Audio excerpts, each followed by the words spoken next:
मित्रांनो, विद्येविना मती गेली, मतीविना नीती गेली, नीतीविना गती गेली, गतीविना वित्त गेले, वित्तविना शूद्र कसले, इतके नर्तक अविद्येने केले.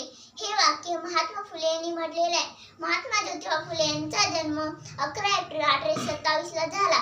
त्यांचे मूळ गाव सातारा जिल्ह्यातील कटगुण होते. त्यांच्या वडिलांचे नाव गोविंदराव तर आईचे नाव चिमणाबाई होते.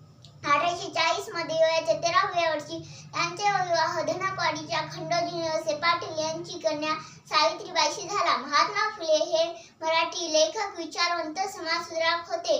त्यांनी आपले शिक्षण पूर्ण करून पत्नी सावित्रीबाईंना शिकवले. इसवी सन 1848 साली पुण्यात बुधवार पेठेत मुलींची पहिली शाळा काढून तिथे शिक्षकांची जबाबदारी सावित्रीबाईंवर सोपवली. सर्व जातींच्या लोकांना समान हक्क मिळवण्यासाठी त्यांनी आपल्या अनुयायांसह सत्यशोधक समाजाची स्थापना केली. ज्योतिबा फुले यांच्या सामाजिक कार्यात दखल घेऊन लोकांनी 1888 मध्ये त्यांना महात्मा ही उपाधी दिली. एवढे बोलून मी माझे भाषण संपवतो.